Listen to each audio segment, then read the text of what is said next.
हमें अपना डिसीजन खुद लेना चाहिए और अपने ऐसे मार्ग पर चलना चाहिए जीवन में जो हमारे लिए सबसे महत्वपूर्ण चीज़ है। और जब तक हम खुद डिसीजन लेकर के काम नहीं करेंगे हमें उसका लाभ नहीं मिलेगा। हम ऐसी कैंचियों की तरह जीवन जीते रहेंगे, कोई वास्ता नहीं है। निर्मल मन जन सो मोह पावा, मोह कपट छल छिद्र न भाव। ये रामायण की बात है जी। और इसके बगैर तो आदमी एक पल नहीं जीता। जिसमें सामर्थ्य जी के दिखाओ, बिना झूठ कपट के नहीं जिएंगे आप, नहीं जी पाएंगे। वो तो चल ही रहा ना। अरे आपको बोलना पड़ेगा, ऐसी बोलना पड़ेगा। ऐसी नौटंकी कर लिया आपने अपनी जिंदगी में। समाज को लेकर के आपसे बात करना चाहते जी भैया। भाई देखिए, समाज की अगर हम चिंता करते हैं, मेरे विचार से समाज क्या है क्या नहीं है, क्या कहती है, इस विषय पे अगर हम जाते हैं तो हम अपना विकास रोक लेते हैं। ठीक है, मेरे विचार से। क्योंकि समाज ना तो कुछ थी ना है मेरे विचार से। ठीक है, और चिंता हमें, इसे हम भगवान कहते हैं। अभी भैया से बात होती रही है, बहुत सारी बातें हुई हैं, बहुत संतुष्टि मिली है कि जिसको लेकर के हम भगवान कहते हैं और ईश्वर कहते हैं, उसका हमें व्यक्ति पर डर नहीं है, समाज का हम ज़्यादा डर कहते हैं। ठीक है, कि हमें कोई गुटखा खाते ना देख ले, हमें दारू पीते ना देख ले और खुद दो पौवा पिए। कोई और भी गलत काम हमको करना है तो समाज ना देख ले, ये समाज का डर है। जबकि ये देखा जाए मेरे विचार से कि जैसे हम परमात्मा कहते हैं, जैसे हम ईश्वर कहते हैं। अभी भैया जी ने बताया था कि परमात्मा जिससे तुम कहते हो वो तो तुम्हारे पास भी है, कण कण में है वो, हैं। ईश्वरन जीव अविनाशी चेतन मन जान सुख राशि, भैया जी ने सब कुछ बता दिया। ठीक है, तो जब परमात्मा हमारे भीतर है, ईश्वर हमारे भीतर है, तो वो तो हमें पहले देख रहा है, उसका हमें रत्ती भर डर नहीं है। हमें समाज का डर है, और जब हम समाज का डर करते हैं तो समाज हमें कहीं का नहीं रखती है। इसलिए समाज का डर नहीं, हमें अपने का डर होना चाहिए, हमें अपने आप का डर होना चाहिए। ये मैंने देखा है, ये मेरा प्रैक्टिकल है कि मैं ये जानता हूँ अच्छी तरह से कि आदमी जब तक अपने को ना देखे कि मेरे पास भी बहुत बड़ी ताकत है, बहुत बड़ा ईश्वर मेरे पास बैठा है और वो मुझे देख रहा है, हर पल देख रहा है, इसका डर अगर मुझे नहीं है तो समाज का डर का कोई मतलब ही नहीं निकलता है। समाज का हम डर करेंगे, अपना हित करेंगे। क्यों कि ये तो जैसे रामायण को लेकर के देखा हमने कि भगवान राम ने सीता जी की परीक्षा दी और परीक्षा लेने के बाद अपने घर में रखा, और रखने के बाद समाज ने कह दिया, और समाज की बात अगर वो मान गए तो सीता जी को वापस कर दिया, जंगल भेज दिया। ठीक है, फिर भी ये सब चैनलों पे हम लोग देखते हैं कि सीता जी वापस आती हैं, निर्दोष होके आती हैं, कोई दोष नहीं था,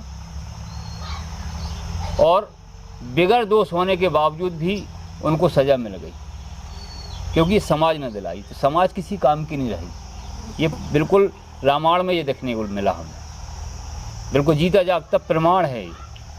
फिर भी हम समाज की चिंता करते हैं, और समाज की चिंता करते हैं जिस समाज में कभी हित हुआ ही नहीं है। जब से दुनिया बनी है तब से आज तक मेरे विचार से हमें अपना डिसीजन खुद लेना चाहिए और अपने ऐसे मार्ग पर चलना चाहिए जीवन में जो हमारे लिए सबसे महत्वपूर्ण चीज़ है। और जब तक हम खुद डिसीजन लेकर के काम नहीं करेंगे हमें उसका लाभ नहीं मिलेगा। हम ऐसी कैंचियों की तरह जीवन जीते रहेंगे, कोई वास्ता नहीं है, समाज का कोई मतलब नहीं है। ये क्या होता है कि समाज में ढेर सारी चीज़ें अपवाद टाइप की हैं, होती ही हैं। सबसे महत्वपूर्ण यह है कि आज आदमी परिणाम पे काम नहीं करता, काम में 95% वो कर रहा है दिखाने के लिए। जी बिल्कुल, वो रियल में क्या है ये वो जानता है, उसे दिखाना क्या है वो ये भी जानता है। उसका पूरा फोकस होता है ये उस किसी की गलती नहीं है। व्यक्ति के आप जन्म पे जाइए, जब बच्चा पैदा होता है जी तो उसको ऐसा बनाया जाता है, वो प्रकृति नहीं है उसकी ऐसी। हाँ, बना हुआ। उसके बचपन में पहले शब्द में जो उसके साथ पहला शब्द उससे बोला जाता है, अगर उसने कोई चीज़, जैसे बच्चा है खेलना पसंद करता है, वो जी उसकी प्रकृति खेलने की होती है। उसने अगर किसी चीज़ को, गंदी बात, पहले उसने कोई गंदगी छूरी तो गंदी बात है। अब जैसे ही वो थोड़ा बड़ा होगा तो उससे जो भी बात होगी उसके मूल में ये होगा, अरे ऐसे ऐसे बात करते हैं, कोई क्या कहेगा, उसमें क्या आएगा, कोई क्या कहेगा। उसके बाद वो कपड़ा पहनेगा तो उसमें होगा, नहीं ये नहीं, ये अच्छा नहीं रहेगा, वहाँ जाना है, 4 लोगों को देखना है। उसकी खुद की ज़िंदगी, उसे खुद कुछ चाहिए नहीं चाहिए, ये बेचारी उसके दिमाग से निकाल दिया जाता है। जी और ऐसे ही वो बड़ा होता है। जब वो 17-18 साल का, 20 साल का होता है, तब उसको पता चलता है कि मुझे जो भी करना है दिखाने के लिए करना है। एक व्यक्ति पूरी ज़िंदगी जी जाता है लोगों को दिखाने के लिए, जबकि जब वो खुद में देखता है तो उसे पता चलता है मैंने जीवन भर तकलीफ भोगी और कुछ नहीं देखा। जी वो हर बार रो रहा होता है, हमेशा रो रहा होता है, अंदर से परेशान होता है, थका होता है, हारा होता है, फोकस होता है दिखाने के लिए। ये बात आज आदमी स्वीकार भी नहीं कर पा रहा, बदल भी नहीं रहा। जी नहीं जैसे बदल कि रहा। जिस बात की आप धर्म की चर्चा करते हैं ना, जी सबसे ज़्यादा झूठ और पाक बोलने वाला व्यक्ति वो धार्मिक होता है। कैसे धार्मिक होता है? आप रामायण पढ़ रहे हैं, उसमें लिखा है कि मोह कपट छल छिद्र न भावती, की मैं एक बात कर रहा हूँ। जी जी जैसे उसमें लिखा है कि निर्मल मन जन सो मोह पावा, मोह कपट। छल छिद्र न भाव, ये रामायण की बात है। जी मतलब उसको कपट, छल, झूठ, ये सारी चीज़ें भाती नहीं है। मतलब उस, जैसे अभी मैं, आप थोड़ी देर पहले चर्चा हो रही थी, आप कह रही थी कि आप चोर है तो मुझे घृणा हो जाएगी। जी मतलब उससे भगवान ही डरता है, इस सब चीज़ों से दूर भागता है वो। जी और इसके बगैर तो आदमी एक पल नहीं जीता। जी के दिखा, जिसमें सामर्थ्य जी के दिखा, बिना झूठ कपट के नहीं जिएंगे आप। नहीं जी पाएंगे, वो तो चल ही रहा ना। अरे आपको बोलना पड़ेगा, ऐसे बोलना पड़ेगा। ऐसी नौटंकी कर लिया आपने अपनी ज़िंदगी में, फिर कहाँ का राम? फिर राम कहाँ से आया आपके पास? वो तो आपसे डर के भाग जाएगा। जैसे कोई चीज़ हमें भाती नहीं है, पसंद ही नहीं है, और आप वही लिए फिर रहे हैं, तो हम भागें कि आप, जैसे मान लीजिए आपको कोई चीज़ अच्छी नहीं लग रही है, ठीक है, आप गंदगी से भागते हैं, और मैं गंदगी लेके फिर रहा हूँ, आप मेरे पास आएंगे कि मुझसे दूर जाएंगे? ऐसी कहानी है। तो इसमें व्यक्ति की कोई, किसी की गलती नहीं है, ये बचपन से ऐसा बनाया गया इसको। अब अगर किसी को चाहिए बदलाव, जी तो उसे दुनिया का कोई नहीं बदल सकता है भाई साहब, उसे खुद ही बदलना पड़ेगा।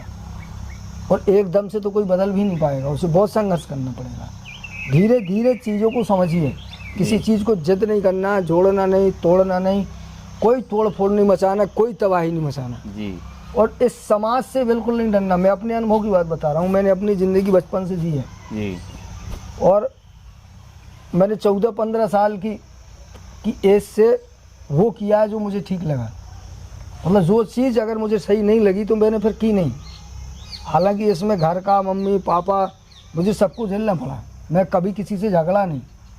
मैंने कहा मुझे ये समझ में नहीं आ रहा है, या तो आप मुझे समझा दो, बेनिफिट मुझे देखना चाहिए, और वरना मैं इसको करने वाला नहीं। आपका काम बने बदल जाए। और उसके बाद ऐसे करते करते, ऐसा नहीं है कि शोर नहीं होता, बड़ा शोर होता है। जी मैं आपको अपने जीवन की ऐसी चीज़ें गिनाऊंगा तो आपको लगेगा मुझे बड़ा अजीब व गरीब कैसे है। जी और उसके बाद पहले ऐसा लग रहा था कि बड़ा कठिन है, और उसके बाद सब सरल हो गया। अब लोगों के लिए नॉर्मल हो गया। और जिन चीज़ों को आप कहते हैं कि ये मानता है, जैसे मुझे लगता है कि नहीं है तो नहीं है। आप जीवन में देखेंगे इतनी सारी चीज़ें आपको समझ में आएंगी, जैसे उनकी आदमी मर गया और उसका सर मुंडवा दो, लेकिन क्यों? उसका कोई रीज़न तो हो। इसमें चिनारी मिल जाए ना भैया कि जे एक परिवार के यहाँ जे वंश के यहाँ जे अगर नहीं मरवा तो झगड़ा हो जाए परिवार में। कई जगह देखो हमने। आप सुनो, अरे यार फिर वही बात, वो तो बात सही आप है। चले गए उसमें आप उसकी बात कर रहे हैं, बोले एक जेल में 45 नांगरे घुसे हैं उसकी, मैं उससे बाहर निकलने की बात कर रहा हूँ। मैं ये नहीं कह रहा हूँ कि मुड़वाना नहीं चाहिए, मैं तो ये कह रहा हूँ कि क्यों भाई विचार करिए, क्यों मुड़वाना चाहिए? हम एक है ना, दिखा रहे हैं कि हम एक परिवार के हैं, हम इनके दुख तकलीफ में साथ हैं। ये सर मुड़वाने से एकता होती है, 2 घंटे बाद तो कुत्तों की तरह लड़ते हैं। भाई लड़ जाए के लिए हम कनक जो हमारे कनक। हाँ तो फिर वही हो गया ना, दिखावा। वही दिखाने हमने से क्या पहले ही फायदा? कहा, वो दिखावे की मैं बात आ गई ना, मैं समाज को आपको- दिखाने की बात आ मैं गई। आपको एक थाली भर के हलवा दिखा रहा हूँ, एक थाली भर के हलवा पूड़ी जी या 100 करोड़ रुपया हाँ। दिखा दूंगा आपको, ऐसे रोज दिखाऊंगा, आपका काम चल जाएगा। खाने नहीं दूंगा, पैसे छूने नहीं दूंगा, दिखा दूंगा।